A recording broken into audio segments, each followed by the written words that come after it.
Hello, everybody, and welcome to Shannon Q. I am Shannon Q, and I'm very excited to be here today. Let me know if you guys can hear me. Usually I have a myriad sound issues, so it'd be nice to know you guys can hear me this time. So I'm great at this. I'm really excited today. We are going to be having a conversation about souls. It's one of my favorite topics, and I don't think I've ever done a stream that wasn't just a conversation on it. So I've never really covered it myself. Oh, I see somebody in the chat using the emojis. That's pretty cool. So I found this video the other day, and it's by, oh gosh, I can't remember the name now of I think like some religious something. It's linked in the description. You can go down and see it. And I also tagged their channel so that you can go have a look. And often when I watch videos about the soul, they have kind of like a philosophical bent towards them. They never really kind of cover the actual neuroscience. And this one is a relatively short video, and it covered the neuroscience. And thank you, Paul. Rational religion. And it's something that I have a heart for, right? So I wanted to kind of go over it because they cover just enough of the neuroscience surrounding these dialogues about the soul that it would almost seem on a surface level as though they've kind of done their research. But as we watch through the video, and you guys will get to see the video, I'll play it for you as we go, so that you can actually kind of hear it from the horse's mouth and see what I'm responding to. They cover just enough of the neuroscience that it seems kind of like, oh yeah, like obviously they've looked into it, but it's so generalized and surface level that even when they are right, it's almost trivially so. It doesn't really inform anything, and then they make some pretty serious logical leaps as a result of their like generalized understanding of the neuroscience. So if you like neuroscience, you've come to the right place today. I have diagrams. I'm ready to nerd out. There's going to be some cool stuff to talk about.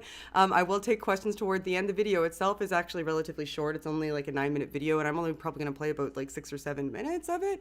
So given how I usually conduct myself, that means that this video will probably be about 3 to 5 days long because I like to talk, especially when you get me talking about brains. So we'll get right into it. Before we do, I should probably, in case you're new here, say I do YouTube stuff, go subscribe and hit the bell or do whatever it is that you're supposed to say to people who are watching your channel. And also, just so that you know my perspective, I actually don't think the soul is a thing.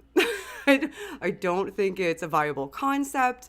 I don't think it's a thing. I have a background in psychology. I studied neuroscience, specifically cognition, perceptual cognition specifically, and I actually kind of had a focus on vision and communication and auditory cognition. And yeah, so this is something that is close to my heart. It's one of my favorite topics to discuss, the soul in general and neuroscience and how they intersect and what we might think about it and what things mean. So we'll get right to it. So we'll introduce you to rational religion. I should apologize to them because that's a bad pause spot. But this is where I wanted to start because I think this is where some of the valuable stuff comes in. So we'll start listening to him, and I'm gonna pause as I go as he says some stuff so that I can give you my perspective. And off we go. This idea is a core part of the materialist worldview, the idea that matter and energy is all that exists. Materialists call this idea epiphenomenalism. Epi, outer, phenomenon, effect. The idea is that our minds are a kind of outer effect or side effect of our brain. Like the gastric juice that our stomach produces, first-person subjective experience of the world is a quirky side effect of the electrical activity in our brains. So I'm gonna pause quite a bit, probably, if you know me. One of the reasons that I wanted to pause right now is to see if everybody kind of grasped the concept of epiphenomenalism. He actually did a pretty good job explaining it.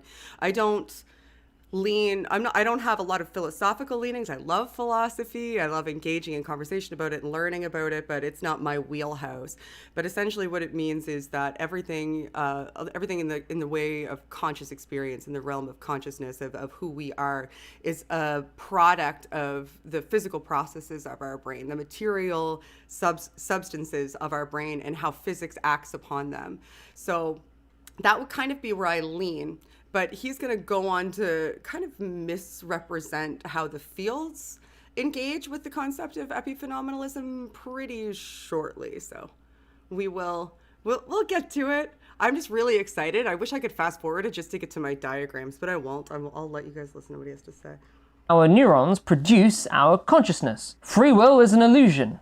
And even if our brains didn't have the side effect of consciousness, our empty, zombie bodies would still be here, going about in the world, and the world would look no different. This is quite literally the scientific establishment's view of the soul or mind. It denies our conscious agency because saying that a personal soul can affect the material world makes us wonder whether there could also be a God. So, somebody is saying that my stream stopped. I hope that's not the case. Hopefully it's still going. I guess let me know in the chat if you can still hear me. Yeah, we're good. Okay. So I got a thumbs up from the back room. So what he just said, I just kind of lost track because somebody said my stream stopped. So what he just said, I'm actually going to rewind a little bit and play back because I think it's kind of an important part. So you guys will be able to hear him, but probably not see him. So give me one sec. Scientific establishment's view of the soul or mind. It denies our conscious agency because saying that a personal soul can affect the material world makes us wonder whether there could also be a God. So this is a massive misrepresentation of the way that the scientific field works. Most neuroscientists aren't interested in discovering whether or not there is or isn't a God. That's not their field of study. They're not theologians. They're not philosophers. That's not what they do. So when you're introducing concepts of the soul into these scientific fields, it has no particular relevance. You're not going to be able to make a hypothesis regarding how a soul may interact with the brain and then build a structure around it necessarily. I suppose that you could try, but that's absolutely not what they're interested in doing. What they're interested in doing is creating hypotheses regarding how the physical structures of the brain interact with one another, how they help you interact with the world, how they help you perceive the world, how they communicate with one another, what types of components go into that communication, and what types of components go into how they operate, how they're structured, whether or not there's localization of function. All of those things are what neuroscientists are interested in, how they interact with the rest of your body, how they interact with perception. But they're not interested in whether or not there is or isn't a soul. That just doesn't enter into the field, nor should it. That doesn't mean that the people that are in the field don't believe in a soul themselves. They very well may. I don't know. It's not relevant to their research. So for him to present it as though scientists in the field that are studying it are purposefully omitting the soul because it would lead them to a God, and they're attempting to deny God, which is essentially what he's inferring, is intensely disingenuous and betrays, I think, a misunderstanding of how the field itself works, which he's going to attempt to build up later. He's going to attempt to build up that he has this better than average understanding of the field of neuroscience. And yeah, we'll get back to it. I'll play a little bit more. And then I get to show you my diagrams. Everybody get hyped. I have diagrams. Did I say that I have diagrams? Because I do. I have diagrams. We're going to look at them later. Who's affecting the material world too. Since God is a no-no, souls are kept in the closet, and epiphenomenalism is the new watchword. There's just one problem. It's obviously complete rubbish. You see, the idea that brain states produce mental states doesn't make any sense. We know what the brain is and what it's made of. It's made of neurons, nerve cells. These carry electrical impulses from one place to another. How do they do this? By the movement of sodium and potassium ions across a membrane, producing an electrical gradient. There are many different types of brain cells, and they come in different shapes and sizes, but they're basically all pretty similar. Okay, they're not. They're all pretty similar in the way that they have the same basic sort of construction. So I'm going to bring up a cell now. I'm going to bring up a neuron. It's diagram time. I've waited long enough. We're all going to look at a diagram now, okay? So this is where he gets to the point that he kind of almost is making some sense. So he referenced sodium and potassium ions, creating a gradient across the nerve cells. And I'm sorry that this is going to be like a little bit uber nerdy, but so what you're seeing here on the screen is a nerve cell, a neuron cell, sorry. that's in the brain. So this is what they look like. They don't look like normal cells. They have a soma, which is a cell body here. They have a nuclei, which is here, but they also have these little kind of weird little branchy things. So those are called dendrites, and they have these axon bodies that are sheathed in a substance called myelin that are almost like, I could describe them, I guess, as kind of like the wires that carry the current from the cell. So this is a description of what happens when we're talking about potassium and ion transfer. That creates what's called an action potential in this cell. Now, an action potential is kind of what generates the electricity in the cell. He omitted something, though, that's really, really important and is a massive component of this, is that we also produce something called ATP, which is, I believe it's called adrenochrome phosphate. I probably pronounced that wrong, but it's produced in the mitochondria of the cell body of the neuron. And what that does is it opens the sodium ion and potassium channels to create the action potential. So when a cell is resting, it's going to have more sodium on the outside, and it kind of seeks to have some sort of stasis. So ATP works to build up like I guess I could describe it as kind of like a tension, so that there's a breaking point, and that creates the action potential that generates the electrical impulse. So he's kind of right about it, right? So he's kind of a little bit kind of right. And I'll take the diagram. Don't worry. I have more diagrams. Don't worry. There's more diagrams in case you thought this was the only one. I don't want you to be worried. There's more. So he's kind of right there to a certain degree, because he recognized and articulated the fact that sodium and potassium ions traveling back and forth between the membrane of the cell body creates that electrical current in like a really simplified way. That's absolutely the case. But then he's going to proceed to kind of glaze over the rest of it, which is the important bit, because that electrical impulse essentially creates the action potential so that this neuron can actually transmit the neurotransmitters that are interconnected with the other cell bodies that are connected from the axon to the dendrite, in order to transmit those neurotransmitters from one to the other in order to communicate. That electrical impulse isn't actually the signal that's sent from one cell to the other. It is what indicates to the cell that it needs to kind of send an electrical impulse to release at the end of the axon buttons a neurotransmitter into the synapse, which is I'm probably going to pronounce that wrong. Synapse, into the synapse, which is where that axon meets the dendrite, which is part of the other soma, the cell body of the receiving cell, to send that message. Now, that's all like really super high level, but that's the huge component that he left out. He left out that massive component, and when he's going to say more stuff in a second, and I'm going to start getting flustered and talking really, really fast. So maybe play me back like later at like less speed. But let's listen to more of what he has to say. Some kind of fatty lipid membrane enclosing some fluid with lots of biochemical structures thrown in. Some fluid with lots of biochemical structures thrown. Like, could you simplify it more? He talked about the most, well, I don't want to say trivial aspect, but the most universal aspect of how neurons operate in the brain is you need an action potential through sodium ion and potassium ion transmission amongst, like, back and forth across the cell membrane in order to create that electrical current that triggers that specific cell to release the neurotransmitter to start communicating.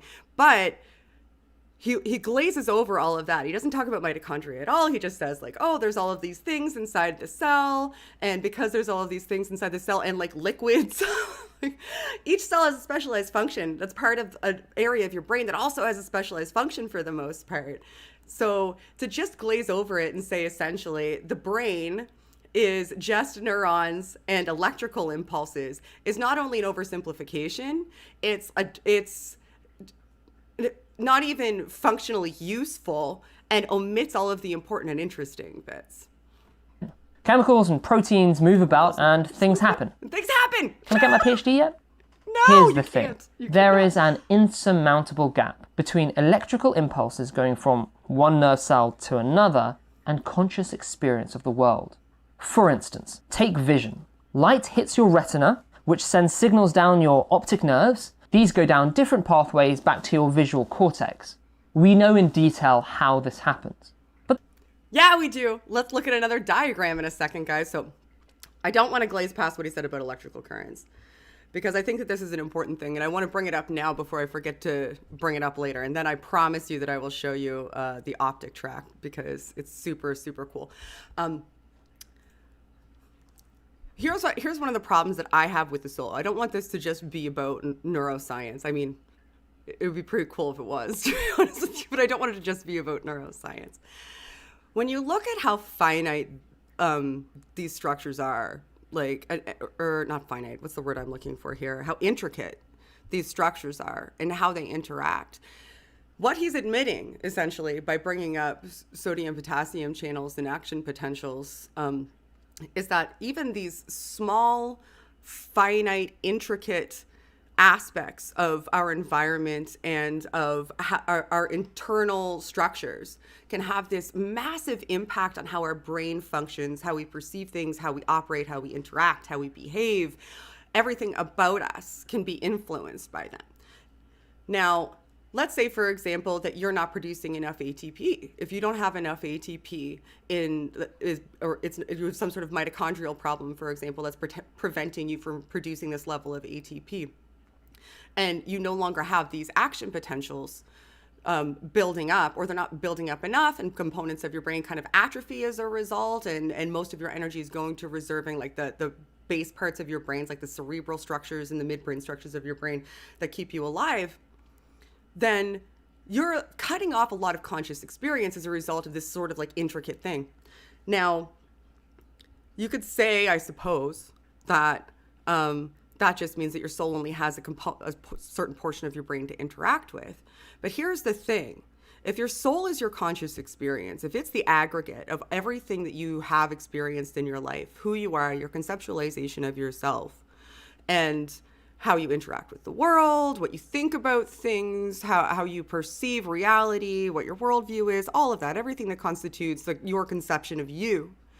If that is your soul, and something as intricate and finite and out of your control as the balance of sodium and potassium ions around the cell structures of your brain can stop components of you from existing, can augment components of you, where does your soul come into play?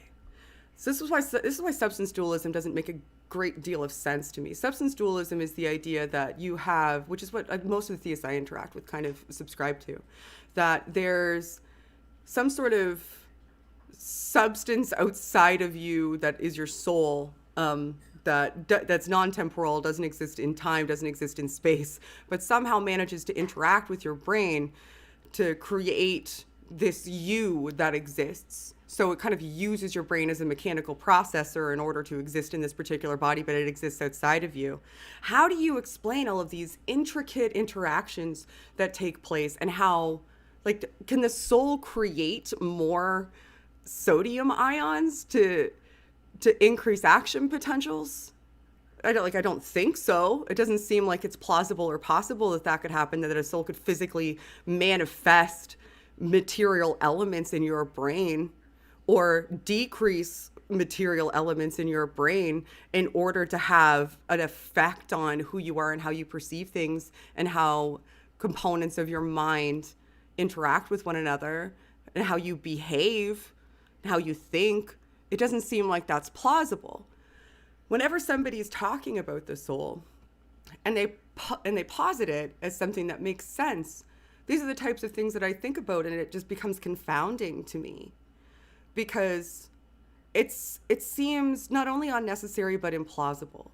Because what constitutes you is your conscious experience and the aggregate of that conscious experience, and your brain is intricately and irreparably attached to that, to the point that if you augment your brain, you're going to dramatically affect that, lose components of that. You can lose memories or be able to experience, like, where does it enter? Where? How does it interact? How does it interact? I don't understand it. Anyway, I will go back to the video. I brought up the optic track so that we can talk about vision. So Let's do that. So he just brought up vision. Sorry, I went on a little bit of a tirade there. And he said essentially, and this is going to be a really important thing because I'm going to talk about no diagrams. Tori, there's diagrams. There's going to be more diagrams. So this is the optic tract. So these are your eyeballs here. And you can see where each perceptual field comes in. This is one of the reasons when I hear people say, look at the eye, like God obviously created the eye. Like our eyes are a mess. Everything we see is literally upside down, backwards, and full of holes because everything in your right visual field hits the left side of your retina and everything in your left visual field hits the right side of your retina.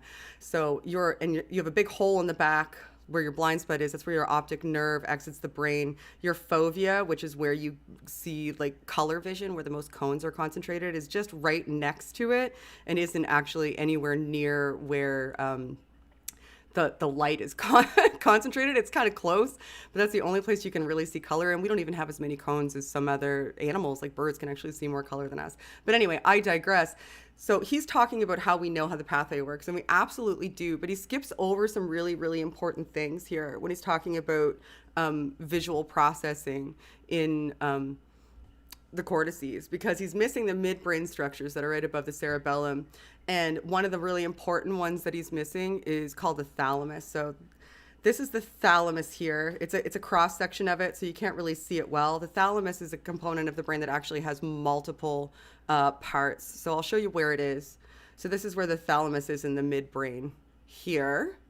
This is your cerebellum. These are your cortices. When people talk about brains, mostly they're just talking about these like wiggly gyri here that are cortices, but they don't really talk much about the midbrain structures, the pons, the brainstem, and the cerebellum. So this is where your thalamus is. Now it has multiple components. So this is a thalamus. The thalamus is a really important part of your brain. What it does is it has a perceptual connection.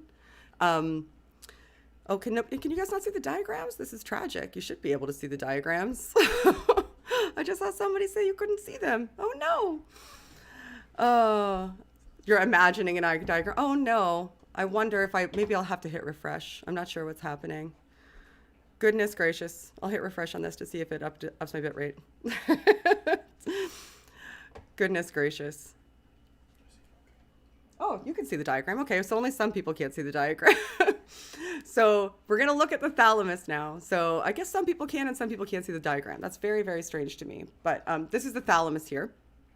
So this part of the thalamus on the outside, that's called the lateral geniculate nucleus, right here, if you guys can see it, is where the optic tract goes through. So you can see the optic tract goes through the lateral geniculate nucleus here before it hits the occipital lobe, which is in the back of the brain, and that's where your primary visual cortex is.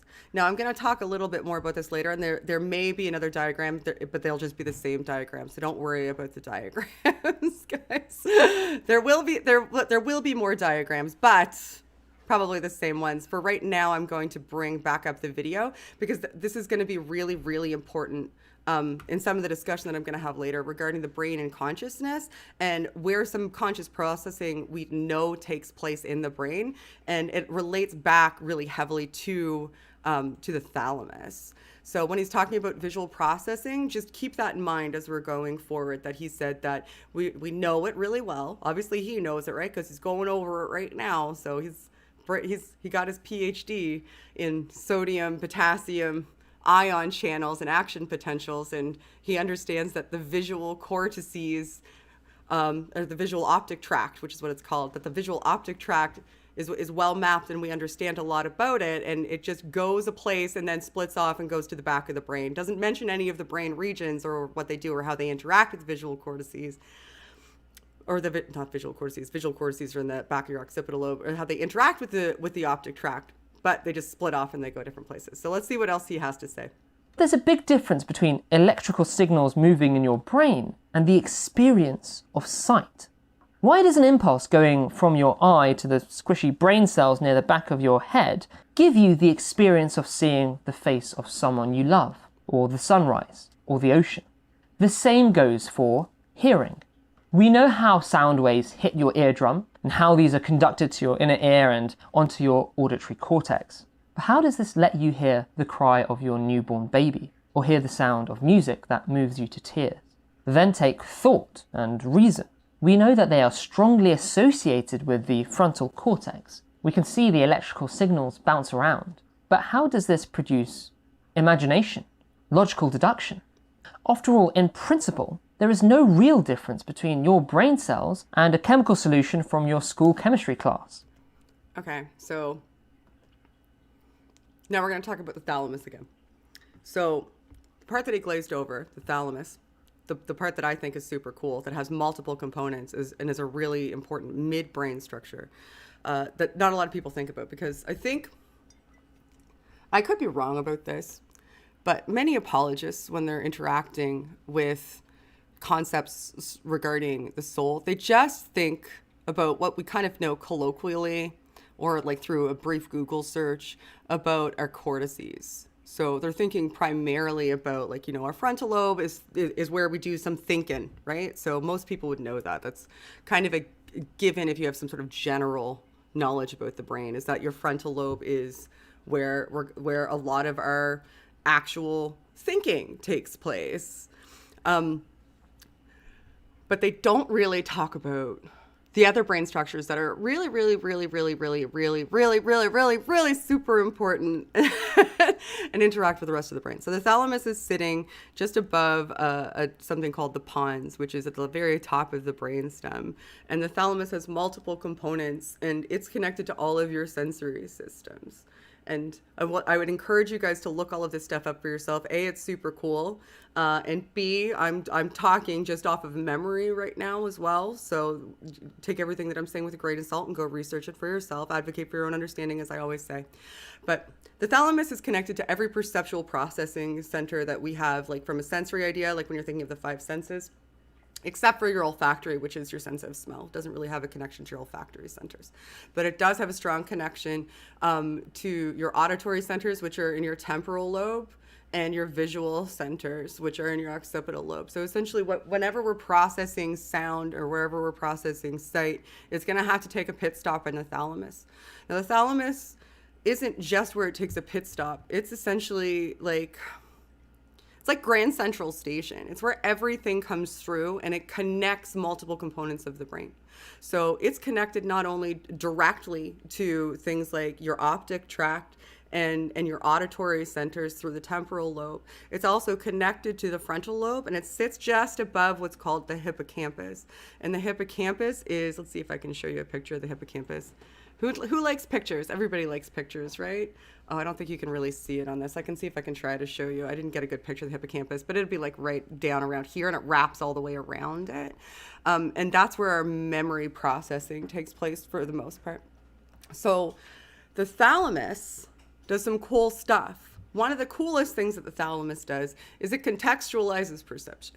So it communicates with your frontal cortex and compares and your hippocampus simultaneously, or instantaneously. I shouldn't say simultaneously, because they're it abides by the laws of physics. So your frontal lobe is a little further away, but it compares almost instantaneously from our perceptual standpoint what visual information and auditory information we're seeing, what it meant to us previously, how we felt about it. It's also really close to the amygdala, which is kind of like the fight or flight response, and it helps to regulate emotions a little bit.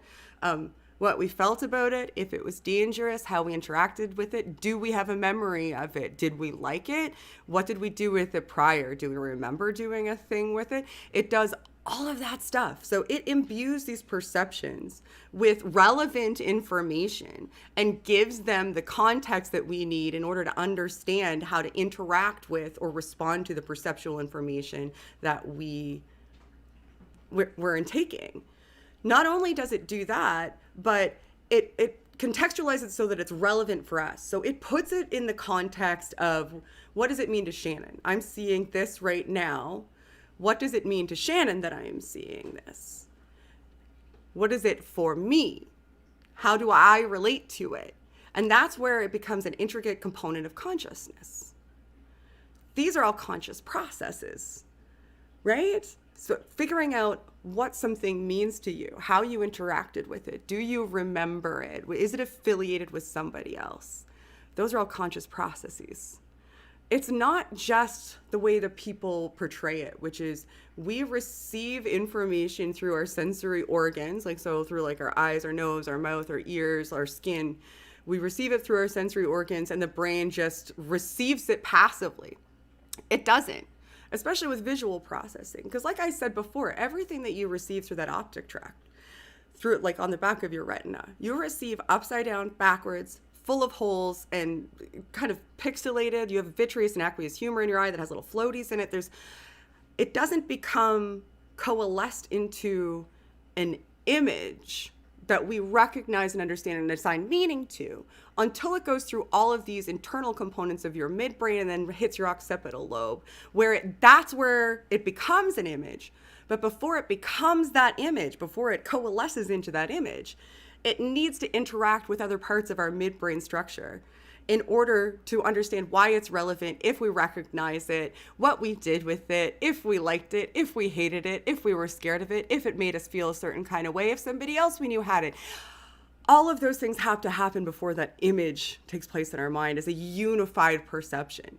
Because we're not just passively receiving information. When we see something, it means something to us. We understand what we need to do with it, how we need to interact with it, what it was to us. That's why. They're not separate processes. They're intricately connected to one another. You cannot present them as though they are segregated components of processing. But that's what you have to do if you want to insert a soul somewhere. Because you need to say the soul is what gives it meaning. Well, it's not necessarily true that the soul is what gives it meaning. And it's not necessarily useful to say that the soul is what gives it meaning. Because what gives it meaning is our brain informing us how we've previously related to it, or things that are like it, what it looked like, what it sounded like, what it smelled like, what it tasted like, what we remember doing with it, about it, or near it, or discussing about it, and assigning it meaning as a result of those memories of those experiences. That's where the meaning comes from, is how it related to us previously. We create a past history of pattern recognition. And each individual brain structure has an important role to play in that. So yeah, anyway, I'll go back to him. I could wax on and on for ages. Apparently there's some stream lag. I'm sorry about that. Hopefully you guys can still see me. Back we go. Of course, brain cells are incredibly complex with amazing molecular machines, but it doesn't matter how complex your biochemical systems are. The same problem will occur again. If the electrical signal that runs your bedroom light isn't conscious, then why is the electrical circuit in our head conscious? Because it's not just an electrical circuit. See, this is what misinformation does, right? So this is the communication psychologist in me talking right now, not the brain nerd talking. What he did initially was make it seem as though he had this really intricate knowledge about how the brain functions, and that it was a super simple thing that anybody could understand, and it was trivially foolish to even think that it was important or difficult to grasp. And he focused specifically on electrical impulses at that point in time and how they were generated through action potentials based on sodium ion and potassium ion channels creating that action potential in the cell membrane.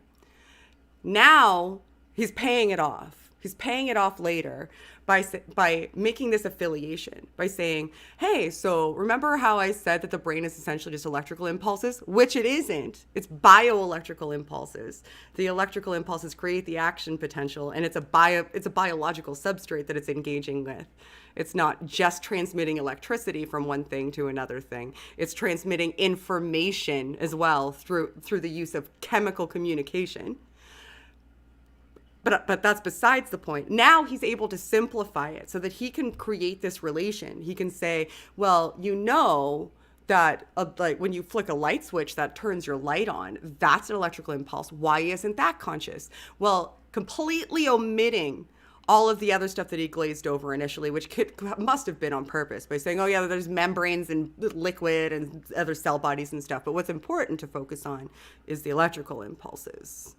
Did you catch that? This is the subtle type of thing that people do to kind of trick you into making it seem like they're super informed and they know what they're talking about and you should listen to them. And then they create these false comparisons that sell you on, oh yeah, why isn't my light switch conscious then? If it's just electrical impulses, it must be something more. It is. You're absolutely right. It is something more. But we're saying there's things about it we don't know for sure. The brain's not exactly perfect, and there are aspects of it that we do not fully understand yet. But what we do understand tells us a lot more of the story than you're letting on. And you're doing it seemingly on purpose so that you can posit a soul as the answer for the problem that you're creating. Anywho. And there was no diagram that time. You're welcome, everyone. This is known as the explanatory gap between the physical brain stuff and conscious experience. It's a pretty big gap. In fact, it's completely unbridgeable. It's not just something that will be solved by better analysis of the brain. By better characterizing sodium ions, we're not suddenly going to realize... See his focus on sodium ions? It's really infuriating. It's really infuriating to me. Like, why are you focusing on that? Why? It's got to be purposeful. And also the explanatory gap is an interesting problem. If you read a lot of psych papers, if you're a nerd, like some people, like me perhaps, the explanatory gap is interesting because it's not how do we have some sort of conscious experience that's a mystery. It really isn't a mystery why we would have some sort of awareness of something like pain, for example. Having awareness of pain helps you avoid future pain. Why we would have conscious awareness of, like lustful thoughts because, we're mate-seeking procreators. So how we have those sorts of individual conscious thoughts and become aware of them isn't particularly a mystery or that interesting. What is interesting is how we have a unified sense of self. So that sort of conscious experience does have a bit of an explanatory gap. There's really interesting papers, though. I was reading one earlier today, actually, because this sent me into a paper reading spiral that was discussing the explanatory gap and essentially said that it's sort of a conscious illusion that we have this explanatory gap and that maybe even consciousness itself is this sort of perceptual illusion that we generate this unified conceptualization of a self in order to understand perceptual information better. So it's interesting, but I'm not gonna propose that I have the explanation to the mind-body problem right now, because it's essentially what the explanatory gap is saying, how do we have a unified sense of self from physical stuff? How do we do it? Is there a specific mechanism? I would say, based on my understanding of the brain, where I land on it, and I'm not going to say that this is probably like the best answer, it's one I'm still studying and kind of working on, is one that I read a bit about quite a while ago when I was in university. And it's an interesting theory that our brains developed in stages evolutionarily. So when we looked at that picture that had all of the different components of the brain where you could see it kind of like built up. Let's see if I can put it on the screen for a second. So the cerebellum is down here. This is our brainstem. These are our midbrain structures. People call this component here like the reptilian brain because it's anything that's like mobile and up kind of walking around on Earth that is I don't know what the classification would be, but like reptiles and mammals and birds and like most marsupials, probably, like anything that we would recognize as an animal that has sort of like relatively conscious experience interacting with their environment and has some sort of like cerebral structure at all, is going to have this sort of brain structure. But when you drill all the way down, like if you go down even to like single-celled organisms, they have a way of communicating between or not single, like small multicellular organisms. They have a way of communicating between the cells and specializing those cells. And as that became more complex, there needed to be kind of like a station where everything communicated with itself and with other components, and it kind of organized everything, like worked as the operating center, which is essentially what your brain is.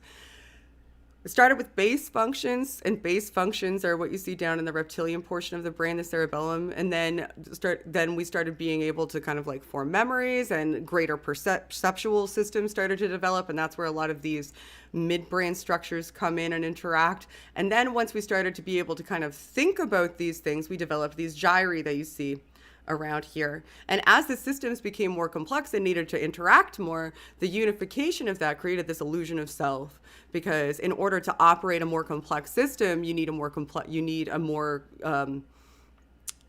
competent operator, and a competent operator would have kind of a better idea of what's going on with engaging with the world. So I'm really oversimplifying this.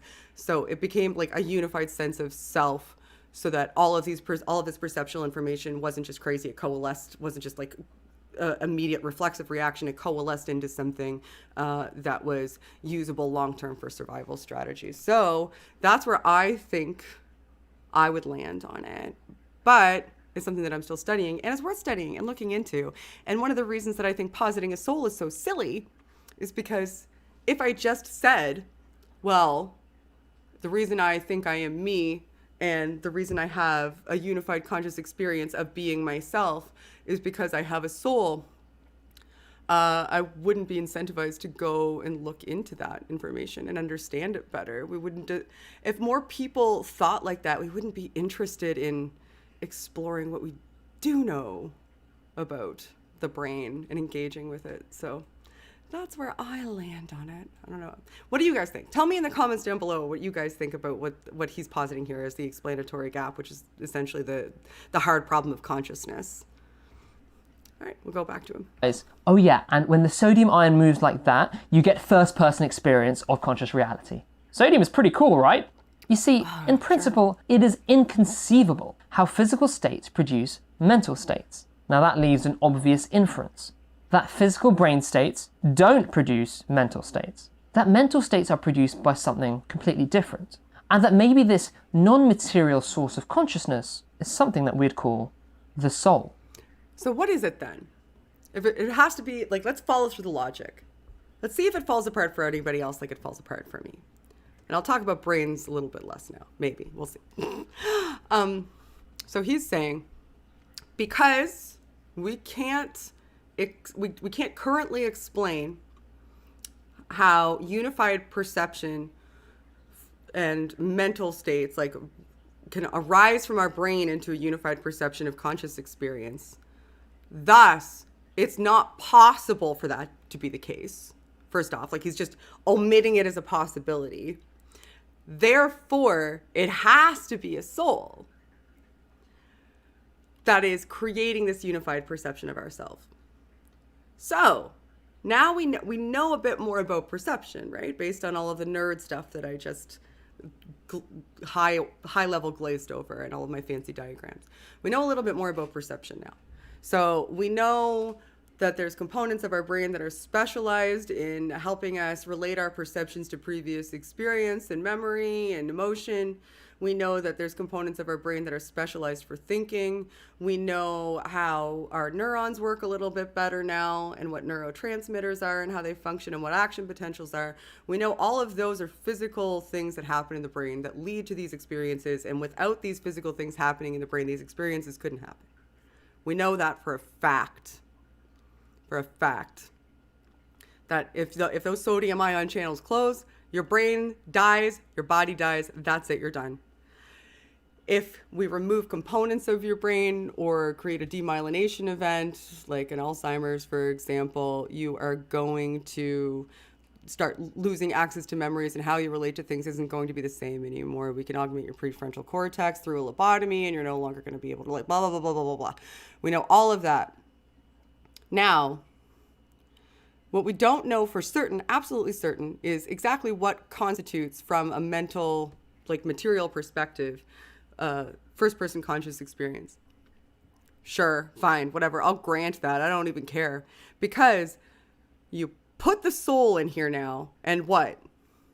You just posit it as it is you? Does it negate all of those mental, like physical, material things that happen in your brain?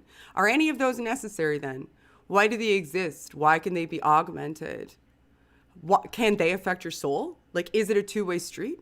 If your soul is you and you are an aggregate of your previous experiences and how you related to them and how you feel about it, then where does it fit in? Where does it go?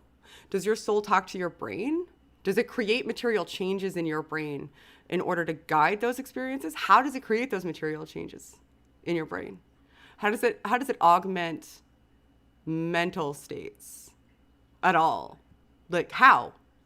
And if there's an augmentation to the material component of your brain and something happens like a lobotomy, or you have a form of aphasia, or you get some sort of anterior grade amnesia, for example, where you can't even form new memories. If any of that happens, what happens to your soul? Is your soul static, separate from your brain? Or does it need your brain?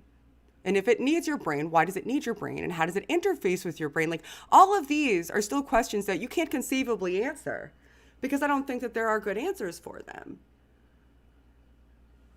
But it's easier, I guess, to just say, well, we have this hard problem of consciousness. It's an interesting one. We don't have an answer regarding exactly what creates a unified perception of the concept of self in a specific area of the brain. We have a good idea where certain components of it maybe sit and how they interact with one another, but we don't have a really good, strong, firm answer about how we have this unified perception of self. So soul, obviously anybody who has any inclinations about the sense of self being an emergent property of the material components of the substrate of the strata of your brain, they're bananas. That can't be reconciled. But I'm just going to posit a soul with no explanation as to how it could conceivably interact with the brain, how it does interact with the brain, on what level it interacts with the brain, if it even needs a brain, if the brain is even necessary in this scenario, and just not just glaze over it as though he just did a mic drop. And people listen to this stuff and they go, well, yeah, that makes sense. Obviously, we don't currently have an answer to what a unified sense of self and conscious experience comes from, and why we feel like why there's something that it is like to be us.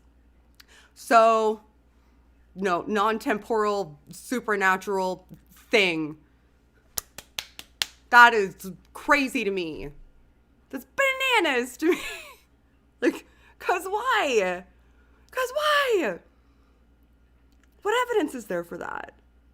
Why even posit it? I mean, I can understand why it would be comforting to, I guess, think that something about you is eternal, but it just seems kind of self-centered to me.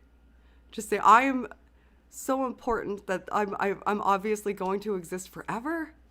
Or maybe it's not even self-centered. Maybe it's more just like this sense of desperation when it comes to this realization that we just have this one life and that we are finite in our existence, that you would want to hold on to something like that. I can understand maybe the appeal, but there just isn't an explanation that makes any conceivable sense to me. So yeah, that's where I kind of land on that with him. I'm really interested to see what you guys think about this stuff, because I could ramble on about souls and neuroanatomy for hours, because I'm sure everybody would love that. You guys did ask for this though. I told you you'd regret it. Nobody ever listens to me. All right, let's see what else he's got to say. Now, don't get me wrong. Obviously, our mental state is affected by our brain state. This is seen if we take drugs, don't get enough sleep, or have a brain injury of some kind. But just because the brain is deeply linked with our mental state doesn't mean it produces the mind. If my watch moves at the same time as my hand, that doesn't mean that my watch is the one that's producing the movement. My hand is. In the same... Technically, your brain is. Technically, your brain's moving your hand and the watch at the same time. Just saying. Way, if our brain shows activity simultaneous with conscious experience, that doesn't mean it is directly producing that experience. What does it mean then? like, I don't understand his hand analogy at all, because the watch is on your hand. Like, what, like, to me, the soul would be the watch in this scenario, because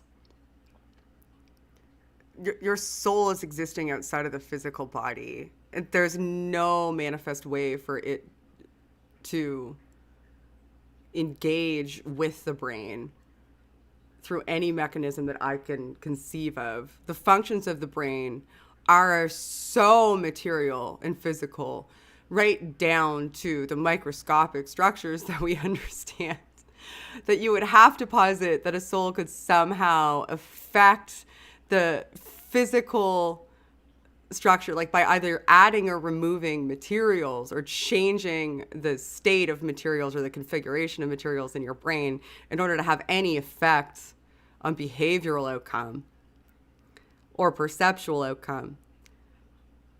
So I don't understand. It just seems silly to me to say, well, just because we can see a direct correlation between mental state, between physical activity in the brain and mental states, and we can see it reliably over and over again, and we can damage certain components of the brain and see a deficit or an augmentation in those mental states also reliably. That doesn't mean that that it's producing those mental states. That's going to be a yikes from me, because like, what does it mean then? Like, why do we even have brains from your perspective? Just to passively receive external information? Maybe somebody can reconcile this for me, because I can't ever wrap my head around it. I try and I try and I try. And when I talk to people, they get so frustrated because everybody's so insistent that, well, obviously we have souls, Shannon, because there's the mind-body problem, right? Like, there's the hard problem of consciousness. So soul, but it has nothing, like, it explains nothing and ignores so much that I can't wrap my mind around it. You'd have to ignore so much of how we operate and what we understand, and just say magic at that point, right? Like, he admits that sodium potassium ion channels and ATP, like, and create the action potential in those membranes that shoot the electrical current that releases those neurotransmitters at whatever level, and how healthy that system is affects your perceptions, who you are, what you think, what you feel, what you see, what you hear, what you taste, what you smell, what you think, who you are. But then says a soul has to fit in there somewhere. It just seems like he's trying to stick a square peg into a round hole to me, and everybody is, and I just find it hard. Because how does a soul create the material and physical conditions required for physical mental activity of the brain? How? Just how? Sorry, I'm struggling. I'll go back to listening to him. I need more tea, Sue.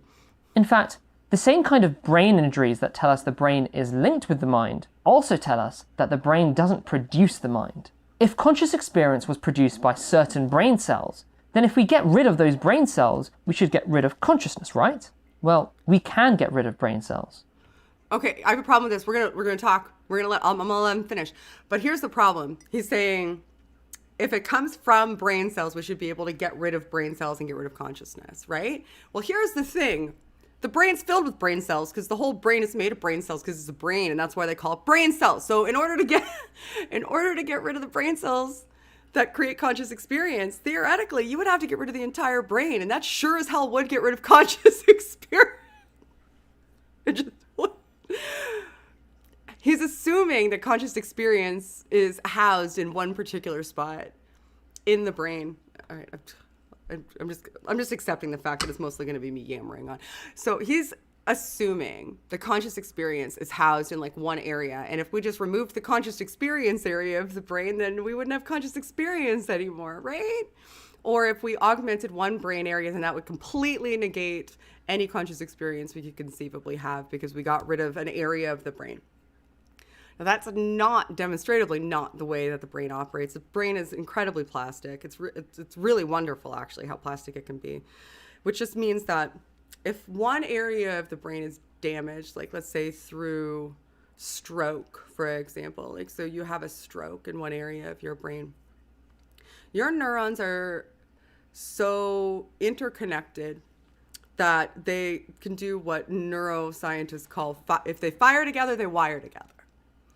Now, if there's an area of your brain, like in your motor cortex, for example, that is damaged, which is right here, the back of your frontal lobe, that becomes damaged, you can kind of start to, through guided physical therapy and conscious effort, create new memory centers in the brain for muscle memory and repurpose another component of your brain. Now, to a certain degree, you can't damage, like you couldn't remove your occipital lobe, for example, and still be able to see or even understand what visual perception was anymore. Like if you got rid of it, that would just be gone.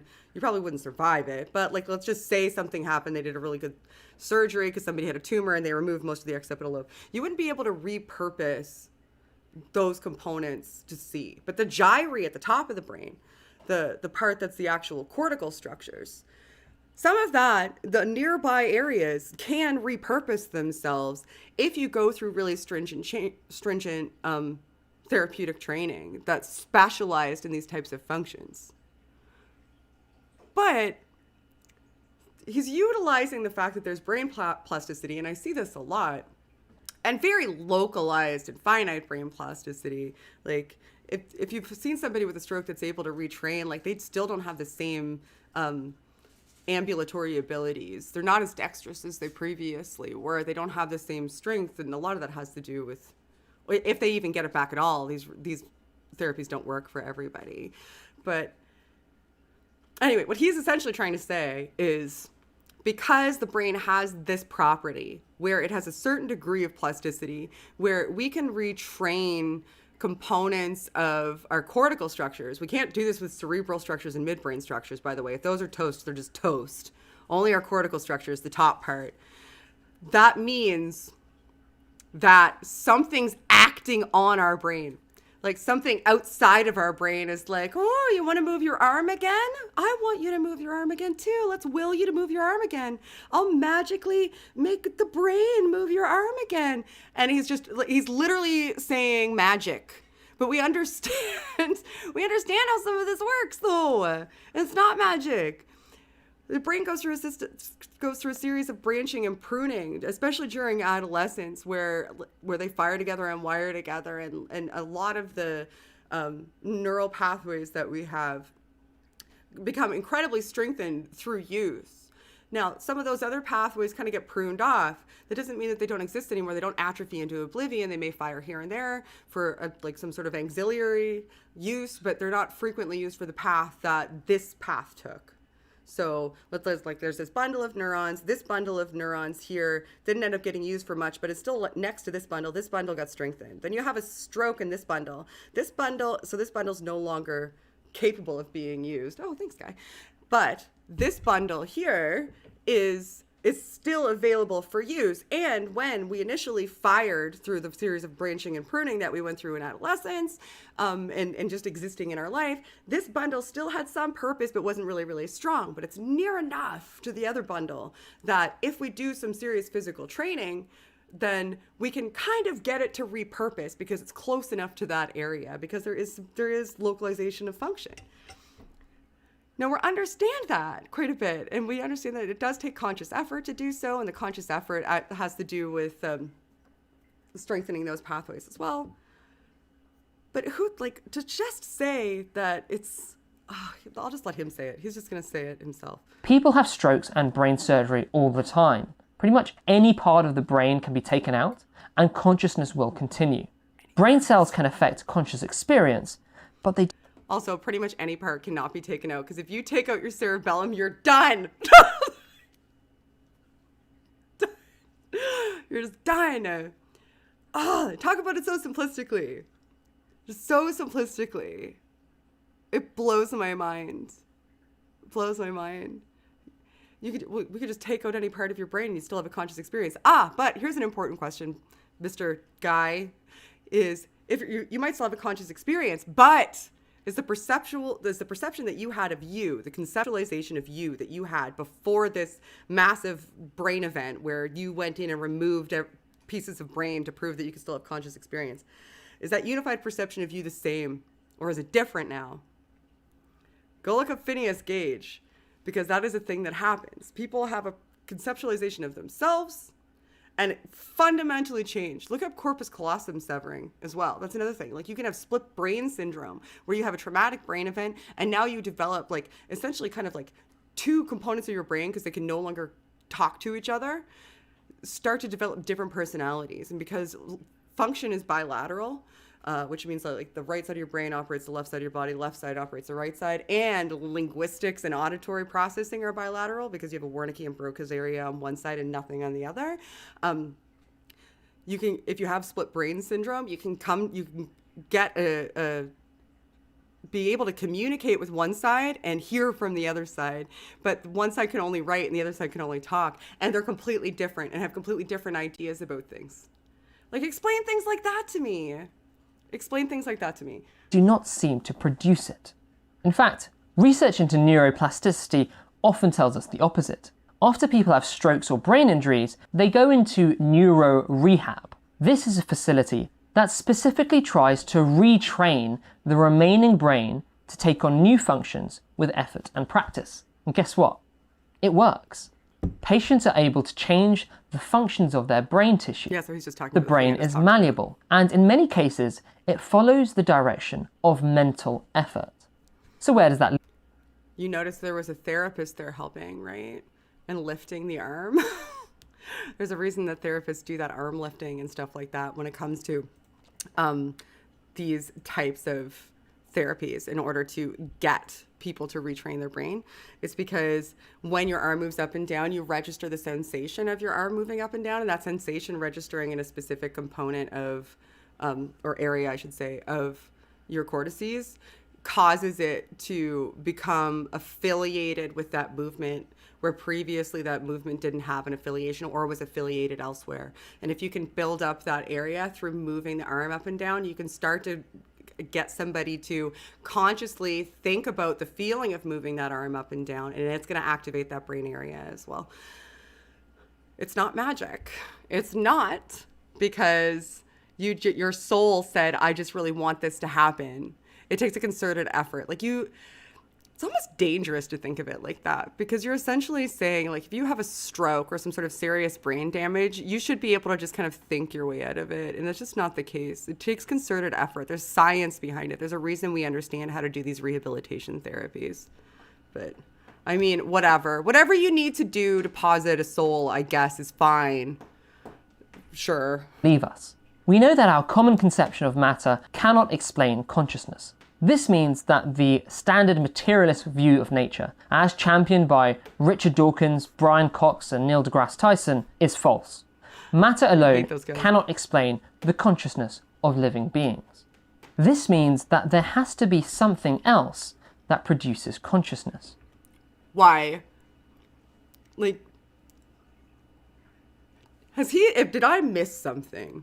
Did I miss the part where he proved, just unequivocally proved, that there is no way that the mind or or consciousness could be an emergent property of physical structures?